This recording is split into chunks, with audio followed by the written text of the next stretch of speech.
Mirandasya Gyananjana Shalakaya Chakshurumiritam Yena Tasmai Shri Gurave Namaha Gaurave Gaurachandraya Radhikaye Tadaraye Krishnaya Krishna Bhaktaya Tad Bhaktaya Namo Namaha. Donc nous lisons le Jiva Dharma, toujours le chapitre 10. Nous allons terminer ce chapitre. La semaine dernière, donc, il y a eu comme un bug. Bon, c'était ma faute, hein, mais donc je demande pardon à tout le monde. On va donc résumer et terminer ce chapitre qui s'appelle le devoir éternel, Nitya Dharma, la connaissance matérielle et la civilisation. Donc nous avons deux personnes qui discutent, qui étaient des amis d'enfance. Un est devenu un Vaishnava qui vit à Godruma, donc qui est juste de l'autre côté de Mayapur, et son ami donc Digambar qui est un Shakta. Alors c'est intéressant de se rappeler que Bhaktivinoda Thakur, il vient d'une famille de Shakta. Et donc il sait très bien de quoi il parle quand il introduit cette personne qui adore Durga. Alors ici, là, on était arrivé avec le fait que Adwaita Das, donc c'est devenu le nom de ce dévot qui c'était Kalidas avant, et maintenant donc Kalidas, ça parle aussi, c'était donc un adorateur de la déesse Durga ou Kali. Et là, il est devenu Adwaita. Pourquoi? Parce il habite à- au village d'Adwaita Acharya, et donc son gourou lui a donné le nom d'Adwaita.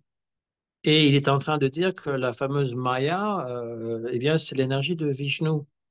Là, Digambar, il n'aime pas trop ce qu'il entend parce qu'il dit c'est la mère la mère divine qui est responsable de tous les dieux. Et donc, ça, c'est du fanatisme. Donc, Adwaita dit, mais faut pas se fâcher, on est juste en train de discuter. Bhagavan, Vishnu est l'incarnation de la conscience suprême et il est le contrôleur absolu de tout ce qui existe.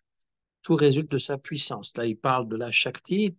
Donc, cette Shakti qui finalement euh, ne peut exister indépendamment de l'objet. Hein, dans un des commentaires du Vedanta Sutra, il est dit Shakti, Shaktimator Abeda. Il n'y a pas de différence entre la Shakti et celui qui possède la Shakti. Euh, c'est par euh, le Seigneur suprême que la Shakti est activée pour la nature matérielle, parce elle agit conformément à sa volonté. Et il y a la Shakti, donc, qui est la Mahamaya, et puis la Shakti qui est Yogamaya, qui est la Shakti spirituelle. Et donc, lorsque Digambar entend parler de cette Shakti, il dit alors, est-ce que tu es aussi un Shakta, un adorateur de la déesse Durga ou Shakti? Et Adwaita répond oui, les Vaishnavas sont de vrais Shaktas parce que nous dépendons de la souveraineté de Srimati Radhika, la personnification de Chit Shakti. C'est seulement en prenant refuge auprès d'elle que nous pouvons offrir notre service à Krishna. Dans ce cas, qui peut être plus Shakta qu'un Vaishnava. C'est intéressant cette remarque parce que effectivement, dans la mission de Chaitanya Mahaprabhu, c'est d'introduire donc Radha Krishna, pas juste Krishna, mais Radha Krishna. Et Radha, eh bien, c'est ce qui donne tout le ananda à Krishna et à toute la création d'ailleurs. Donc Radharani, elle est indissociable de chez Krishna. Et chez les Vaishnavas, c'est tout à fait particulier, cette place qui est prédominante pour Srimati Radhika. Elle est la bhakti personnifiée. Et Srila Prabhupada nous a toujours dit, si vous voulez avoir la miséricorde de Krishna, il faut que vous puissiez donc approcher Srimati Radhika. C'est elle qui va vous engager dans le service de Krishna. Elle est tellement miséricordieuse que c'est elle qui va vous engager. Sinon, si on approche Shri Krishna tout seul, eh bien, il peut tout à fait nous ignorer. Il est dit dans le Narada Pancharatra, c'est un texte tantrique. Alors, les tantras, ils se divisent en trois. Il y a des tantras qui sont shivaïtes, il y a des tantras qui sont vishnouite. Et là, le Narada Pancharatra, c'est un tantra vishnouite qui décrit donc des formes d'adoration. Donc, la puja, ça fait partie des tantras avec des mantras. Et donc, dans ce Narada Pancharatra, Shri Durga Devi dit au Seigneur, dans la forêt de Vrindavan, je suis ta Shakti interne, Shri Radhika, qui honte ta poitrine dans la danse rasa. Voilà. Donc, Durga, elle est aussi Srimati Radhika, ou on pourrait même inverser en disant que Durga est une manifestation de Srimati Radhika. Elle représente la Shakti inférieure ou la Maya Shakti. Alors là aussi, après, donc, Digambar veut savoir les jivas, d'où ils viennent. Et Adwaita va dire que le jiva, l'être vivant, provient de la Jiva Shakti selon la Bhagavad Gita. Il y a deux versets qui décrivent cela au chapitre 7. Bhumi Rapo Naro Vayu Kammano Bhuri Revacha Ahankaramiti Yame Bina Prakriti Rashtada. Krishna dit à Arjuna, mon énergie, Prakriti, mon énergie inférieure, il s'agit de Paraprakriti ou Aparaprakriti plutôt, euh, eh bien, cette énergie matérielle comprend les 8 composants, terre, eau, feu, air, espace, mental, intelligence, la conception erronée de l'ego, le faux ego. Et donc, c'est Jadamaya qui a la main mise sur ces éléments. Mais ensuite, le verset suivant, donc, Aparayam idastvanyam prakritim vidime param jiva buddha mahabaho yayedam daryate jagat. Donc, au-delà de cette Jadamaya, il y a une énergie supérieure para-prakriti qui comprend les âmes individuelles, jiva, et par elle, ce monde matériel est perçu ou vu. En fait, les êtres vivants, ils introduisent c'est Daryate Jagat, ils vont soutenir le monde matériel. Le corps physique est animé parce que l'âme est à l'intérieur du corps. La terre est animée parce qu'il y a l'âme de la terre à l'intérieur de la terre.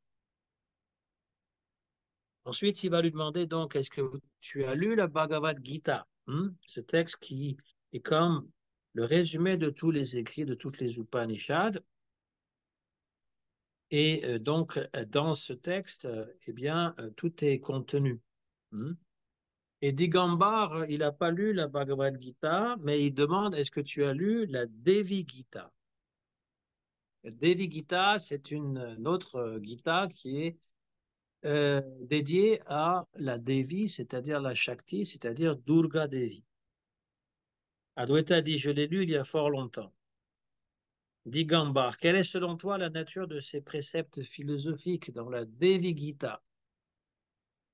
Il y a une différence entre Bhagavad Gita et Devi Gita. Bhagavad, c'est Bhagavan, c'est Krishna, et Devi, c'est Durga Devi. Adwaita répond, Digambar, mon frère, les gens font l'éloge de la mélasse tant qu'ils n'ont pas goûté au sucre candi. Oui, on a quelque chose de très raffiné, le sucre candi, et puis sinon c'est la mélasse qui est sucrée, mais c'est pas aussi bon, c'est pas aussi délectable, n'est-ce pas? Digambar, mon frère, ce n'est là qu'une foi aveugle de ta part. Tout le monde a la plus grande considération pour le Devi Bhagavat et la Devi Gita. Vous autres Vaishnavas êtes les seuls qui ne puissent supporter d'entendre les noms de ces deux livres. Alors, Devi Bhagavat, il y a le Bhagavad Purana. Le Bhagavad Purana est dédié donc à Bhagavan Shri Krishna, c'est le Srimad Bhagavatam.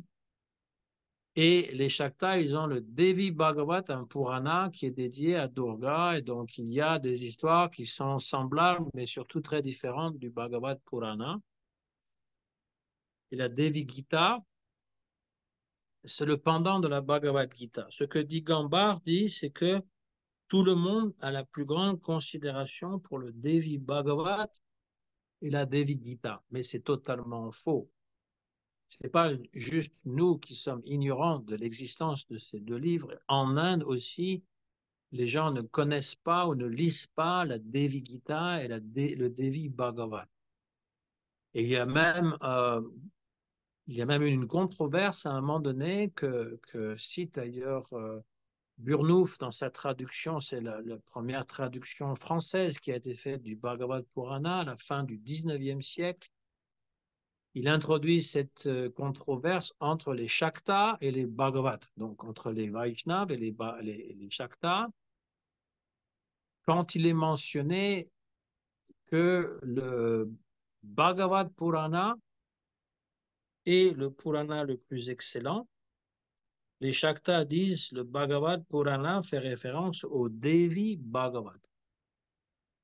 Et les Vaishnavas disent non, c'est le Bhagavad Purana. Alors il y a toute une controverse, mais les sanskritistes modernes, euh, ceux qui lisent le sanskrit et qui apprécient, donc, sont tous unanimes pour dire que le Bhagavad Purana est le livre le mieux écrit, le Purana le mieux écrit, et que certainement qu'il s'est fait connaître aussi pour la dévotion à Krishna, la bhakti et le bhakti ras, et tout particulièrement les 5 chapitres qui décrivent la rasa lila, c'est-à-dire les divertissements de Krishna avec les gopis. Ça, c'est sans parallèle.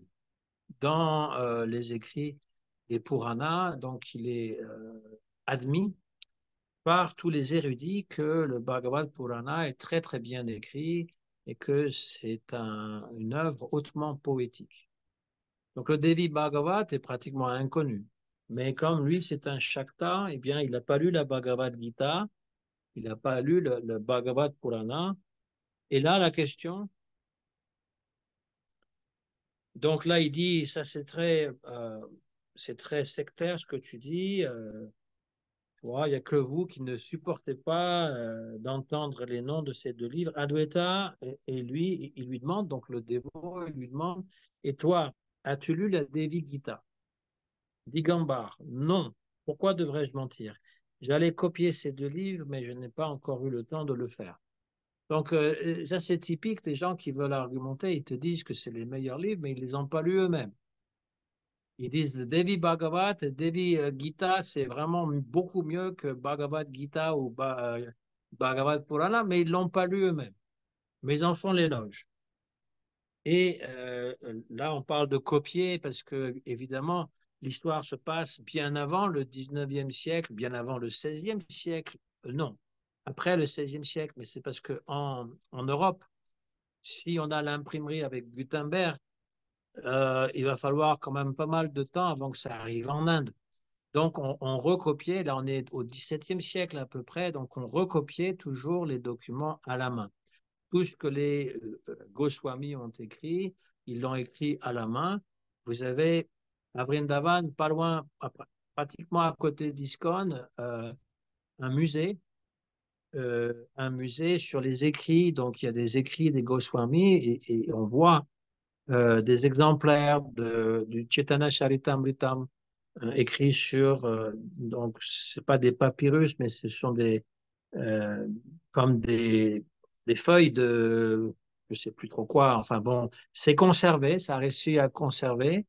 Et l'écriture de Rupa Goswami, donc il y a quelques écrits de Rupa Goswami, déjà Chaitanya Mahaprabhu avait dit que son écriture était très très fine, très bien composée. Donc là, il y a des exemplaires, hein, c'est très très bien écrit.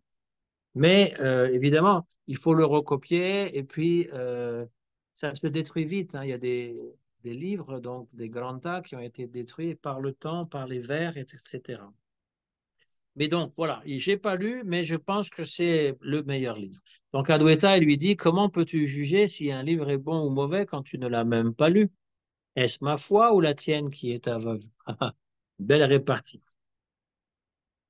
Digamba, frère, depuis notre enfance, tu m'as toujours fait un peu peur, tu étais très loquace, et maintenant que tu es devenu Vaishnav, tu es encore plus convaincant lorsque tu exposes tes points de vue.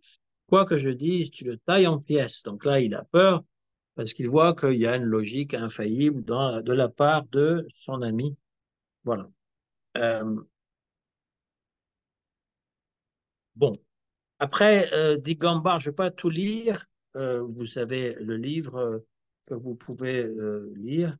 Je fais un résumé, mais il prétend que finalement, il s'est engagé dans une sadhana très importante et le bhajan, voilà, etc. Il a eu le temps d'écrire ce livre Tantra Sangraha et que c'est pas de l'oisiveté, mais que c'était vraiment quelque chose de très bien.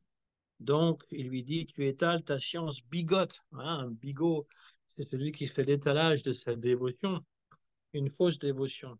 Tu étales ta science bigote avec arrogance et ridiculise la science moderne et la civilisation. Que suis-je censé faire ou dire de tout cela?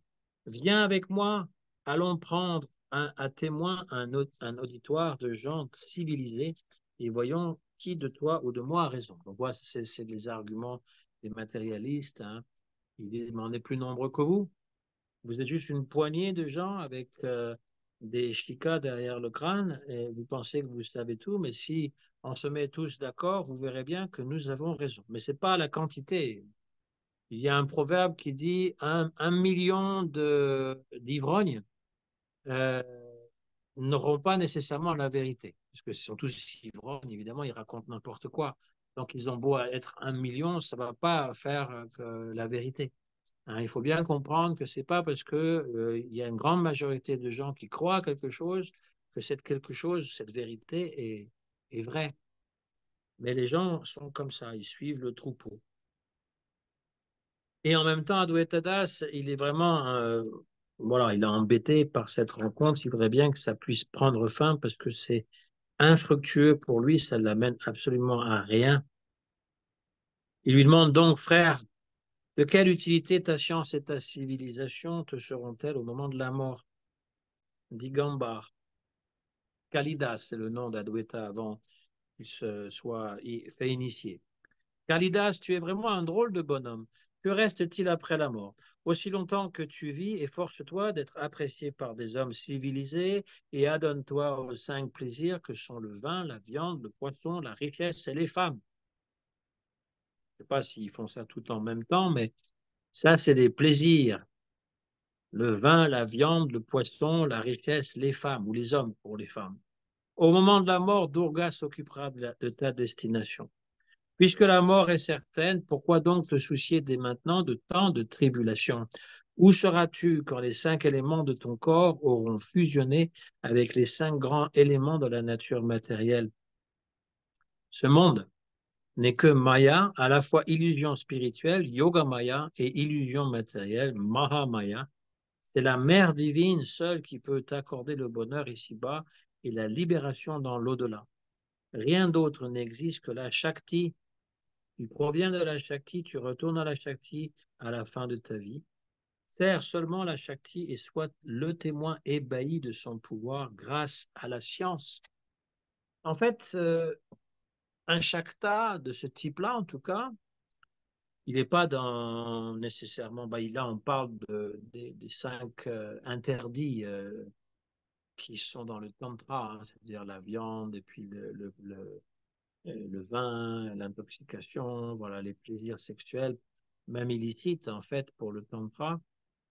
Mais lui semble être parfaitement adapté au monde musulman entre autres, et ça ressemble beaucoup au matérialisme scientifique que nous avons dans la société occidentale. La seule différence, c'est qu'on ne va pas adorer Durga Devi, mais les scientifiques qui vénèrent sans offrir de l'encens et des petites lampes, mais ils vénèrent par leur intelligence la nature matérielle. C'est la même chose. Ils vénèrent la nature matérielle pour la majorité des scientifiques qui sont athées. Aujourd'hui, ils se déclarent ouvertement athées. Parfois, ils écrivent des livres contre les croyants. Il y a plusieurs scientifiques qui ont fait ça. Et ils pensent que la nature, c'est Dieu, en fait. euh, c'est une espèce de panthéisme matérialiste, c'est-à-dire que nous venons de la nature, nous sommes faits d'atomes, nous prenons conscience par la nature, c'est la nature elle-même qui s'anime, et quand nous mourons, nous retournons, tous les éléments de notre corps et de même de notre esprit retournent à la nature. C'est pour ça qu'il y a ce fameux dicton, rien ne se crée, rien ne se perd, tout se transforme. Ça, c'est l'idée que nous nous transformons constamment. Les atomes qui composent notre corps ne se détruisent pas aussi rapidement que le corps lui-même, et donc ils vont former une autre entité ailleurs. Et notre conscience, ben, ma foi, elle se noie, elle se fusionne avec la conscience de la nature, une conscience universelle. C'est plus ou moins la même philosophie, hein. Il y a quelques petites différences parce que Durga Devi est personnifiée, mais l'idée que la science moderne, c'est la manifestation de la Maya, c'est tout à fait dans l'esprit du temps. Donc, il critique finalement aussi l'existence d'un Dieu. C'est ce que font aussi les scientifiques. À quoi sert un Dieu? Vous savez, le Stephen Hawking, qui était un savant, un cosmologiste, qui était complètement paralysé. Il parlait par un ordinateur, il était sur une chaise roulante, et il avait écrit des livres qui se sont vendus à des millions d'exemplaires.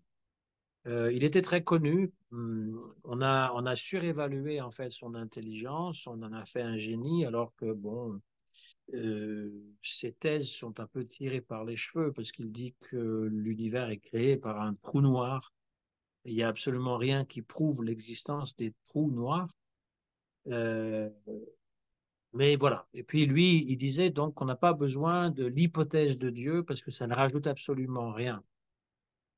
Ça ne rajoute absolument rien. S'il parle de Dieu à la fin de son petit livre Brève histoire du temps, c'est simplement pour dire que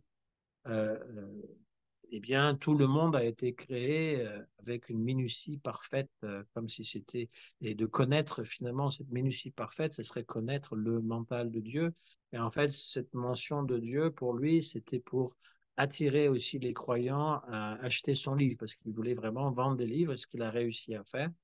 Mais il était un athée déclaré, et pour lui, Dieu ne servait à rien dans la création, parce que les lois de la nature fonctionnaient par elles-mêmes. Donc, il y a cette compréhension qui est pareil que dans le Sankhya athée, et qui est pareil pour les Shaktas, ceux qui suivent la Shakti, de croire que la nature matérielle, elle est dotée d'une conscience, et c'est cette conscience qui nous anime. Nous n'avons pas de conscience individuelle, ça c'est l'ego qui limite en fait la conscience universelle.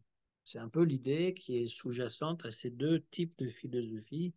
Voilà, donc Dieu, il n'a pas besoin d'intervenir. Et lui, il dit, là, cet adorateur de Shakti, il n'y a rien d'autre que la puissance imperceptible, qui s'appelle la Shakti. D'où te vient ce conte à dormir debout au sujet d'un Dieu suprême et conscient?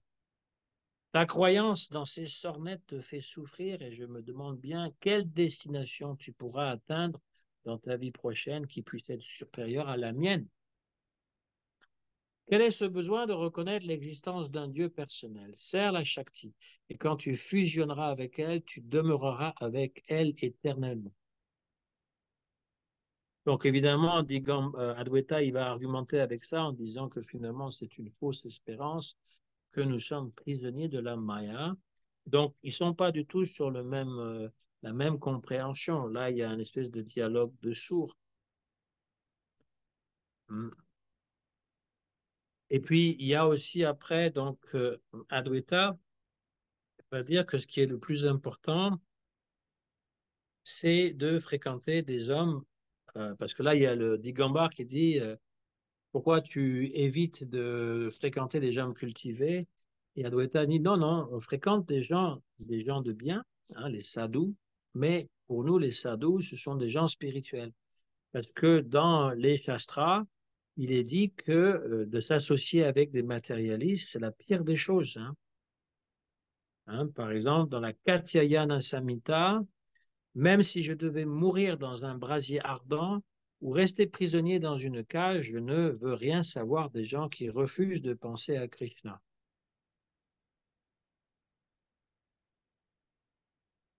Donc on ne devrait jamais fréquenter ceux qui vivent de manière artificielle parce que eh bien, ça ne va rien amener de bon pour nous.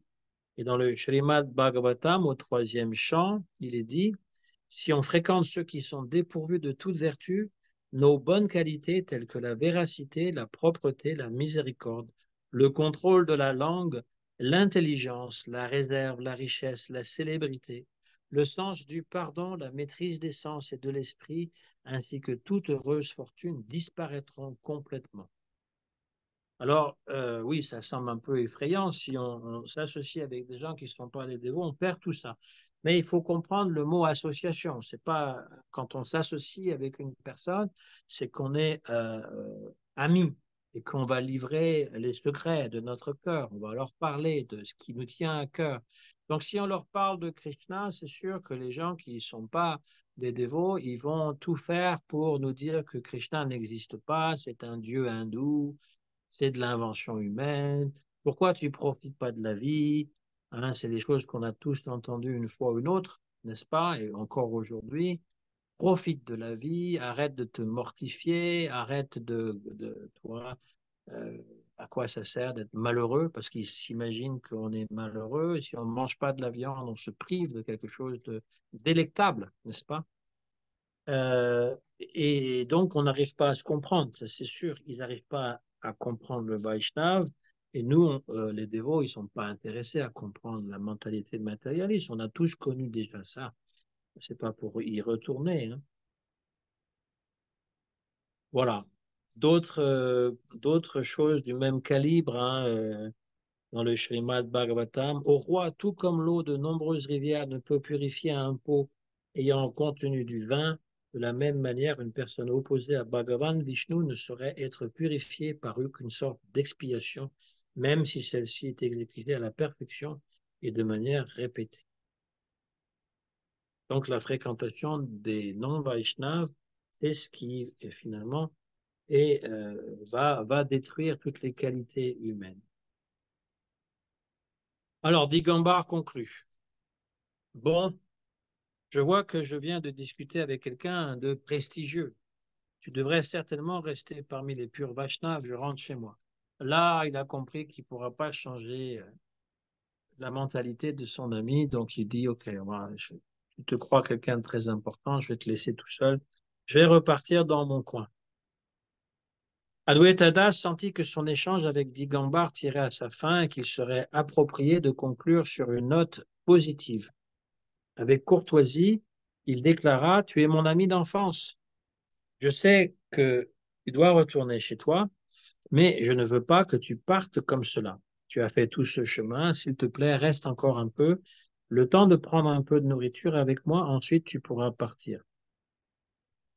Digambar, Kalidas, tu sais très bien que je suis un régime alimentaire très strict. Je ne mange que de l'avishya. Alors, l'avishya, on a un peu essayé de comprendre c'était quoi. C'est un mélange composé de riz non décortiqué, cuit avec du sésame, des bananes, du gingembre et du ghee. Donc, il mange que ça. Peut-être il digère pas bien, donc il mange que ça. Et j'ai pris un repas juste avant de venir ici. Ce fut cependant un réel plaisir de te revoir. Je reviendrai si j'en ai l'occasion. Je ne peux pas rester pour la nuit parce que j'ai des obligations à remplir suivant la méthode prescrite par mon maître spirituel. Frère, je dois prendre congé de toi pour aujourd'hui. Adwaita Das, je t'accompagne au moins jusqu'à la barque. Allons-y. Digambar, non, non.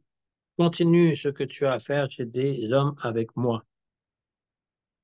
Digambar partit en entendant. Alors, ça c'est typique. Lorsque finalement il n'y a pas moyen de s'entendre, eh ben, on part, on coupe les ponts et dit OK, fais ce que tu as à faire, ne m'accompagne même pas, je veux plus te parler, tu penses que tu es bien comme tu es, fais-le. Mais ça ne dérange pas Adwaitada, c'est ce qu'il voulait absolument. Donc Digambar partit en entonnant un chant à la gloire de la déesse Kali, et Adwaitadas, de son côté, put réciter le saint nom dans sa hutte sans plus être dérangé. Voilà, donc comment s'achève ce chapitre, qui est donc une confrontation entre l'Inde est particulière parce que nous avons toutes les religions qui remontent à une très très grande antiquité, qui sont toujours présentes. On aurait la même diversité, enfin on l'a aujourd'hui avec les religions qui viennent de l'Asie justement. Mais à l'époque gréco-romaine, donc au premier siècle de notre ère, il y avait toutes sortes de religions qui se côtoyaient, qui venaient d'Égypte, qui venaient des Grecs, qui venaient même d'Orient. Et donc, et puis donc, il y avait le judaïsme, il y avait le christianisme, c'était des religions concurrentes. Et lorsque le christianisme est arrivé au pouvoir, eh bien, il éliminé ni plus ni moins toutes les autres religions. Il les a persécutées, il a détruit les temples, cassé les statues, et il a fait en sorte de christianiser toute l'Europe.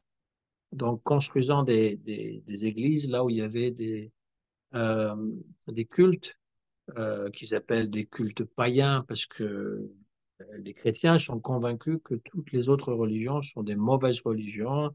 Ils adorent des idoles, c'est-à-dire ce sont des imbéciles qui vénèrent des statues sans vie.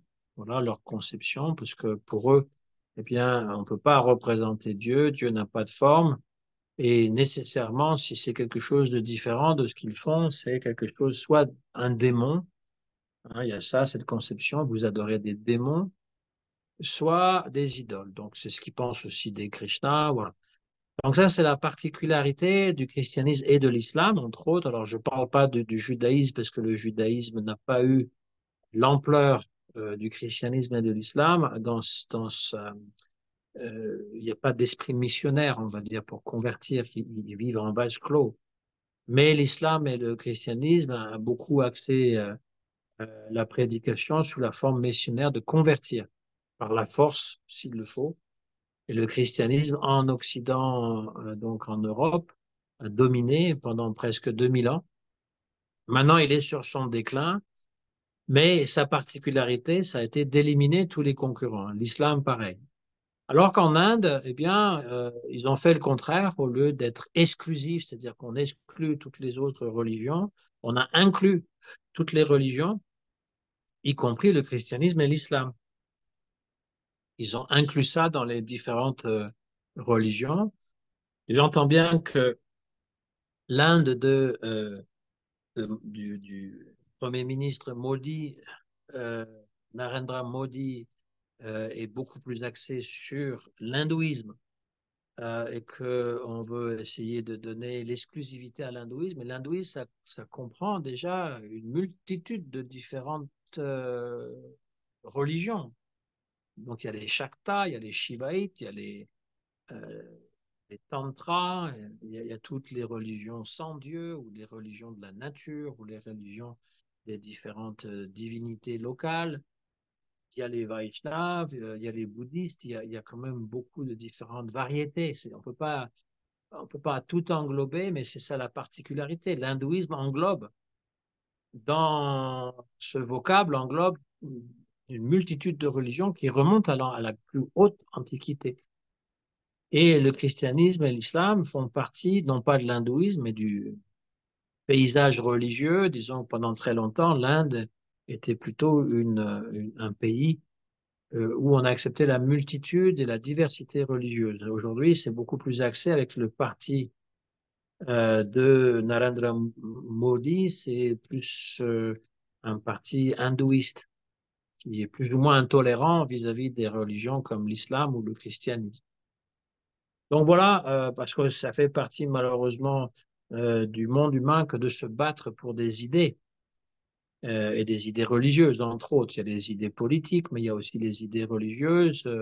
Et très peu de gens ont la maturité pour comprendre que finalement, ben voilà, il y a une diversité parce que c'est voulu, il y a une diversité de culture, il y a une diversité de langues, et donc il y a une diversité de religions et que c'est tout à fait normal et qu'on n'a pas à détruire la religion de l'autre. Mais bien sûr qu'on n'a pas non plus à subir, d'être envahi et d'être converti par la force, comme l'a fait l'islam en Inde ou le christianisme en Europe. Euh, donc les Vaishnavas, ils ont cette conception qu'il y a un Dieu, donc ça se rapproche des religions monothéistes. Il y a un seul Dieu qui est suprême, enfin il n'y a pas un seul Dieu, il y a des dieux et Vishnu est suprême, c'est-à-dire qu'il domine tous les autres dieux, ce sont d'autres divinités. Et la différence avec les religions monothéistes, c'est que Vishnu, eh bien, il a une forme que l'on peut vénérer, il a même des noms qu'on peut prononcer, et il s'incarne, donc il a des incarnations dans ce monde, des avatars, multiple, pas juste une fois comme le christianisme, l'incarnation avec un grand I, c'est Dieu fait homme en Jésus et personne avant, personne après ne peut se réclamer d'être un avatar. Donc il y a matière à échanger. Ici, le Vaishnav, il était content de pratiquer sa sadhana tout seul, il n'a rien demandé, c'est son ami d'enfance qui est venu pour essayer de le faire revenir à la maison et d'abandonner toutes ces choses. Donc ça arrive aussi parmi les dévots, surtout autrefois, quand on était vraiment dans l'esprit un peu sectaire du mouvement, on va dire. Eh bien, il y avait des familles qui voulaient faire sortir leurs enfants de cette influence. Ils arrêtent de porter un sari si c'était une femme ou un dhoti avec tête rasée et shika et de revenir un peu à la raison dans le monde. Voilà, c'est ça l'idée qui est sous-jacente dans cette rencontre. C'est un peu comme si les gens du monde, parce que bon, les Shaktas, ils n'ont pas l'air de déranger les musulmans. Les musulmans tolèrent. Et les Shaktas, comme celui-ci, eh bien, ils travaillent pour le compte des musulmans, ça ne le dérange pas non plus. Comme je l'ai dit, on n'a rien contre les musulmans ni contre les Shaktas, mais on ne peut pas accepter, par exemple, l'abattage des animaux pendant l'Aïd, par exemple, pour les musulmans, ou dans les temples de Kali où on sacrifie des animaux. Évidemment, c'est quelque chose d'horrible pour les Vaishnavas. Donc voilà pour aujourd'hui. Je fais court parce que je suis sur le téléphone. Je ne sais pas si la qualité de l'enregistrement sera aussi bonne. Et puis j'ai terminé le chapitre et je ne vais pas commencer un nouveau chapitre. On pourra continuer la prochaine fois. J'espère que d'ici là, j'aurai réinstaller l'Internet et que je pourrai être sur mon ordinateur, ce qui sera déjà mieux. Mais si vous avez des questions, les gens qui sont là, Rassalila, mon mari, vous pouvez, ou des commentaires, c'est le moment. J'ai un petit commentaire sur ce que tu disais au début. Il y avait la Bhagavad Gita et la Devi Gita. Ouais, et un jour, j'ai eu une inspiration et que je me disais, mais pourquoi dans ce monde, il y a que Krishna qui est mis en avant? Et en fait, quelque chose m'a dit en moi, il y a peut-être d'autres mondes où c'est Radha ou l'aspect féminin de Dieu qui est mis en avant. Et il y a d'autres Oui, mondes, c'est peut-être les deux aussi. Tu vois. Et là, dans ce monde, c'est l'aspect masculin qui est mis en avant pour ce temps, c'est ça, pour cet âge. Mais ça peut changer, c'est pas forcément tout le temps comme ça. Voilà, oui, pour le oui. En fait, féminin.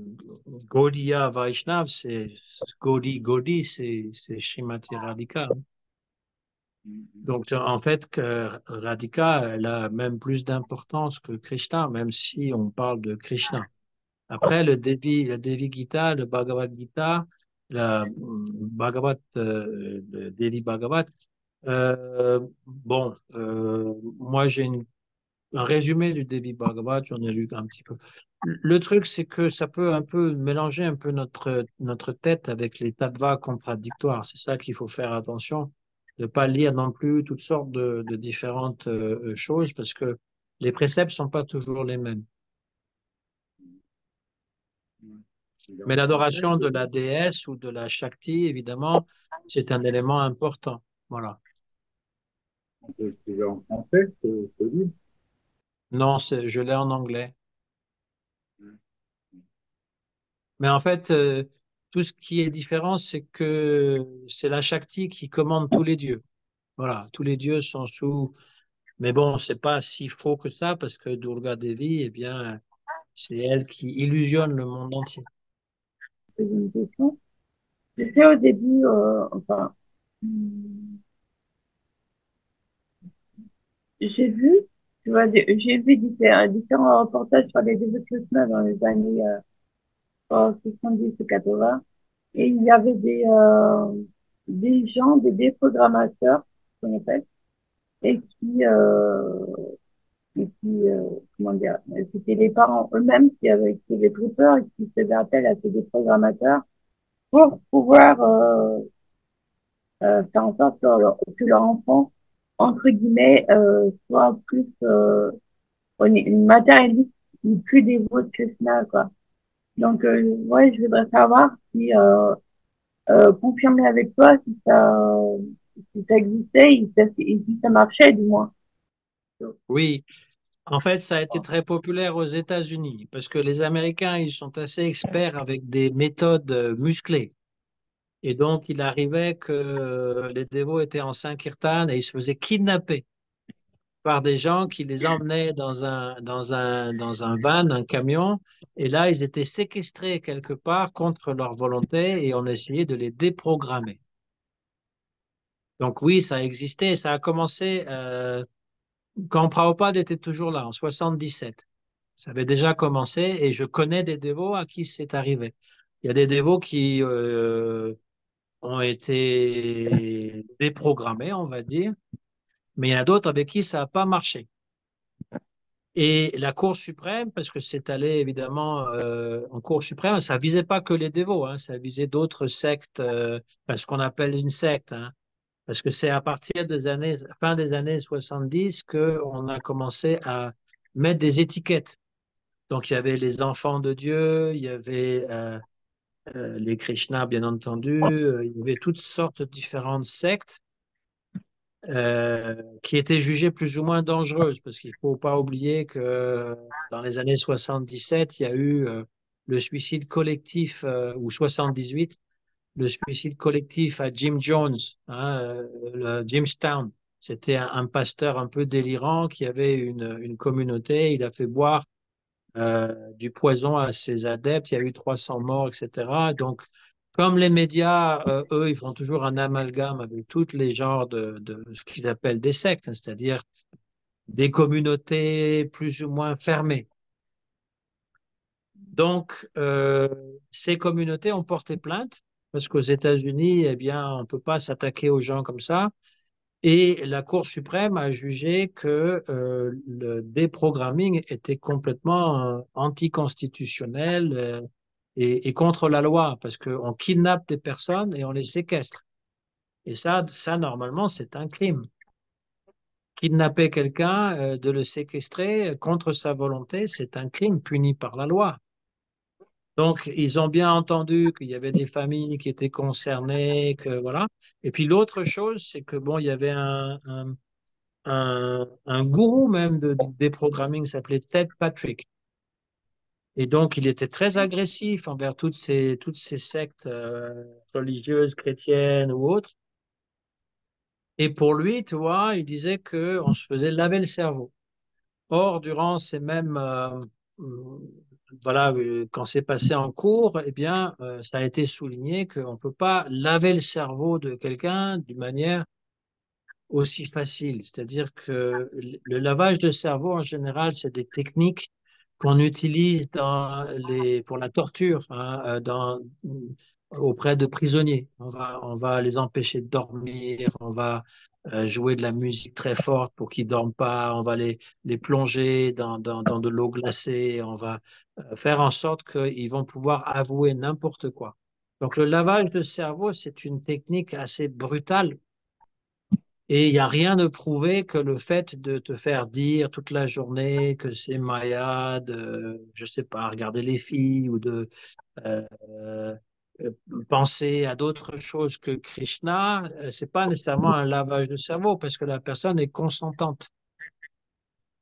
Alors après, ils disent, parce qu'ils ont des psychologues de leur côté, que oui, mais les gens qui joignent les sectes, ils sont souvent dans une période difficile, très influençable où on va réussir à les convaincre d'un peu de n'importe quoi. Bon, il y a une part de vrai là-dedans, mais ça n'a pas été prouvé non plus. C'est-à-dire qu'il n'y a rien de scientifique dans leur démarche et le déprogrammage en tant que ça, c'est contre la liberté de l'individu de choisir ce qu'il peut faire, et en particulier aux États-Unis où il y a une liberté de conscience et de culte.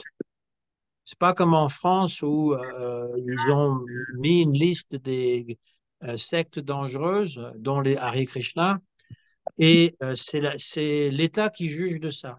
L'État n'a pas à juger de, comment dire, de l'acte, enfin, il n'a pas à juger à savoir si tel groupement religieux est sectaire et dangereux. Tout ce que l'État doit faire, c'est appliquer la loi.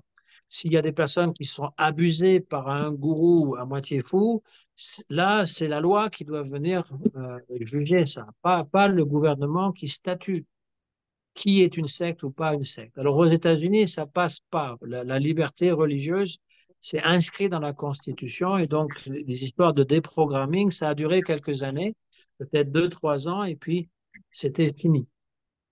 Mais c'est arrivé. Et je sais qu'en France aussi, c'est arrivé à une ou deux personnes que je connaissais. Peut-être pas en passant, parce que là, c'était une filière, hein, le déprogramming. C'était des familles qui allaient contacter ces gens.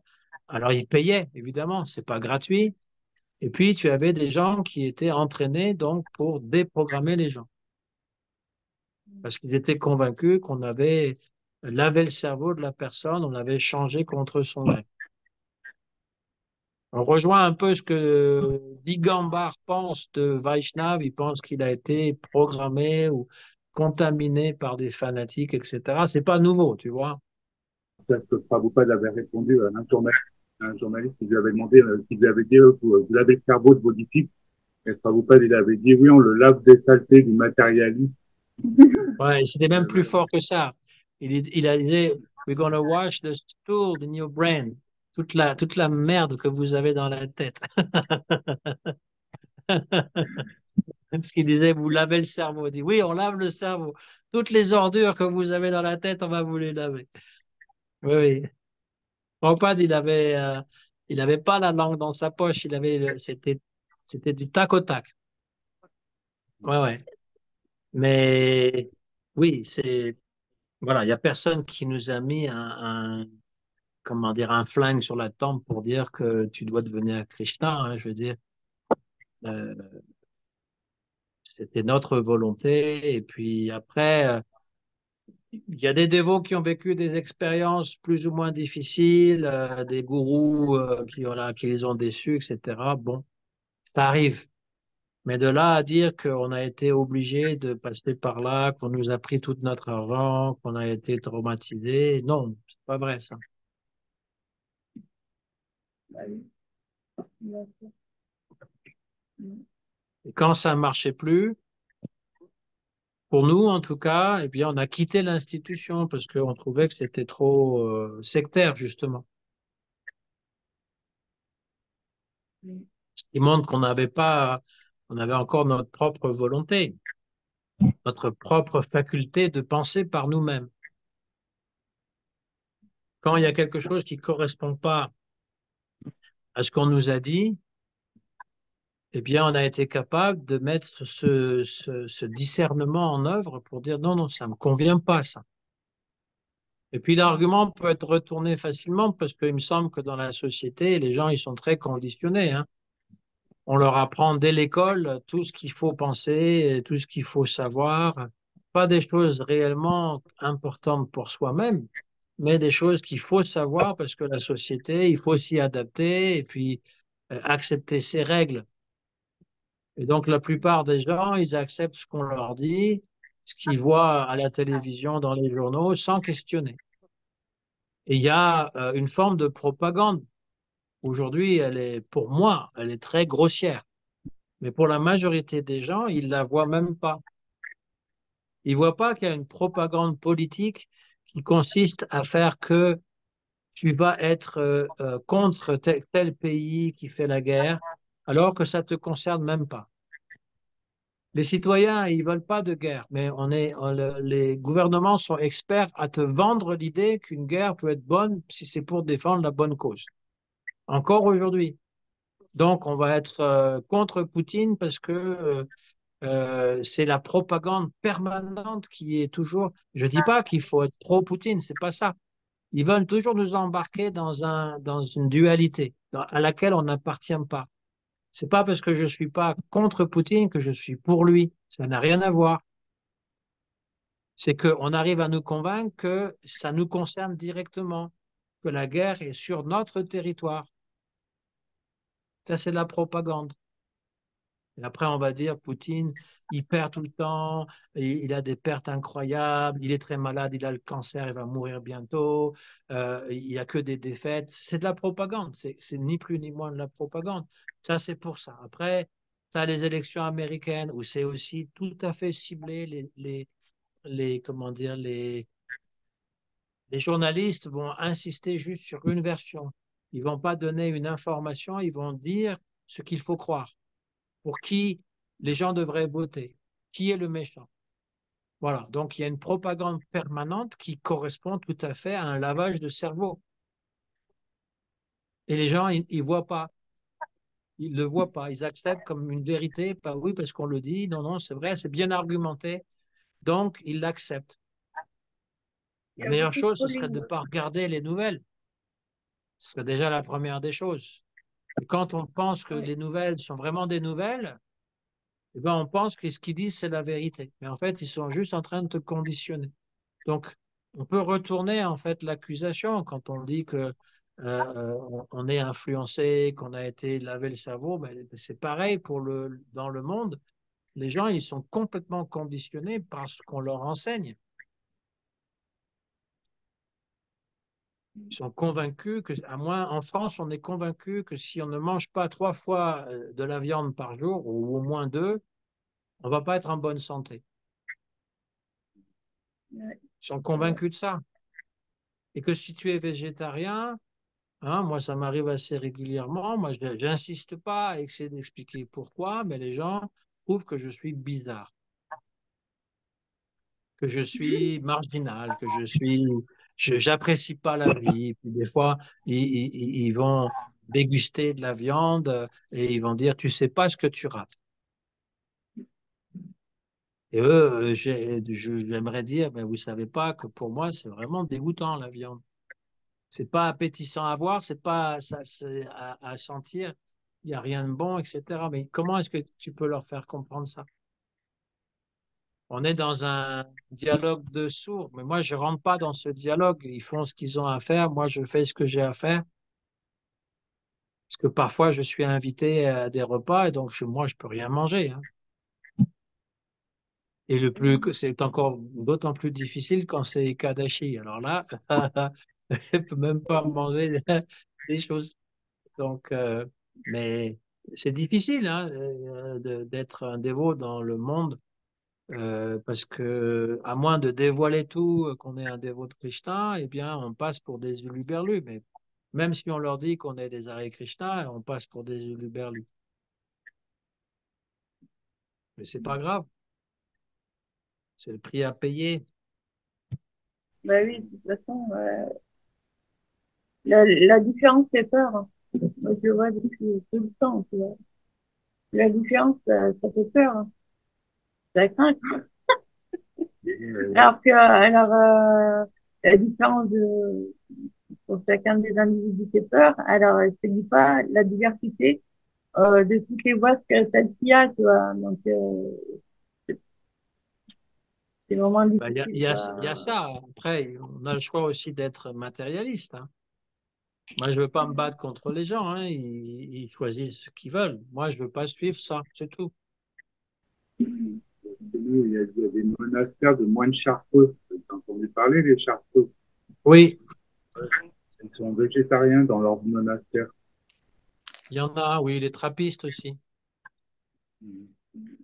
Les trappistes, et puis parmi les chrétiens dans la société, les adventistes, mais ils ne le sont pas tous, il y en a certains. C'est déjà plus facile de dialoguer. Alors après, les chartreux, les trappistes, ils ne le font pas nécessairement pour un choix éthique, c'est souvent par austérité. Oui, Mais je bon, pense c'est aussi. déjà mieux que rien, hein. Après, moi, j'en veux pas à quelqu'un qui mange la viande, hein. Je vais pas essayer de le convertir, je vais pas essayer de lui faire la morale. Bon, mais je vais pas manger sa viande, c'est sûr. On a entendu même Garuda, il mange de la viande. Ils mangent des Oui, serpents. Bhima aussi. Ouais, Bima aussi. Que les kshatriyas, ils avaient le droit de chasser, hein. Quand pour Sita s'entraîner. Devi, elle demande à Ram, elle voit ce joli daim en or qui passe, elle le veut mort ou vivant. Donc ça veut dire qu'elle était prête à ce que Ram tue le daim pour la fourrure. C'est les kshatriyas, ils ont le droit de faire ça. Mais bon, Ouais. nous, on suit ça parce que c'est notre maître spirituel qui nous le demande hein, pour la Ouais. sadhana. C'est aussi, c'est aussi parce que c'est pour s'entraîner. C'est- c'est- C'est Oui, les pourquoi? kshatriyas. Pour s'entraîner à la guerre, Vous allez à la Ah vous chasse. oui, allez à pour les la chasse. kshatriyas. Oui, Ouais. mais les kshatriyas, c'est le mode de la passion, hein, rajas.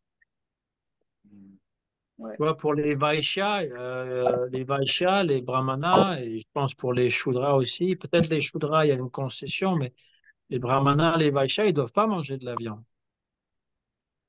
Ouais. C'est le kshatriya qui peut, parce que lui, eh bien, son dharma, c'est d'aller tuer les gens. Donc, c'est déjà la violence, mais c'est une violence légitime, on va dire.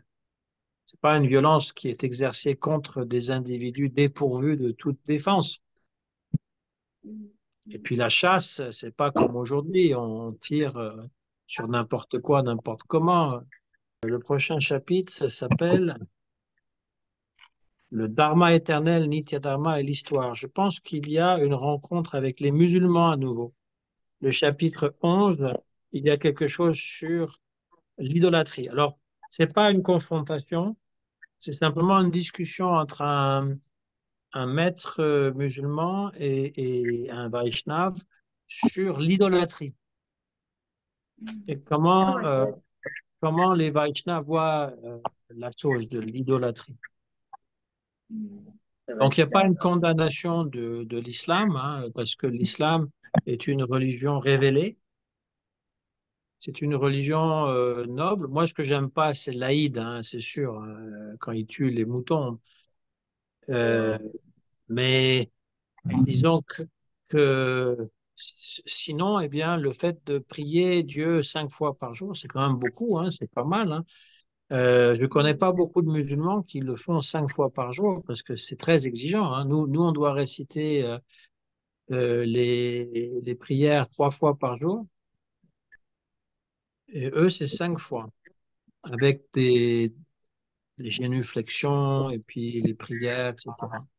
Bon, ça prend pas plus de temps que de chanter notre Gayatri, hein, mais il faut quand même planifier ça et quand tu es au boulot, c'est pas évident à faire, hein. Mm. C'est ça. Donc voilà, là, tous les chapitres de Bhaktivinoda Thakur dans le Jivadharma sont dans les relations qu'on peut avoir avec les gens dans la société. Donc, on a eu les Shaktas, on a déjà vu les musulmans, on va revoir les musulmans encore un peu après. Il n'y a pas de chrétiens donc dans cette histoire parce que c'était avant que le christianisme arrive ou soit populaire, disons, en Inde. Mais c'est les différentes relations.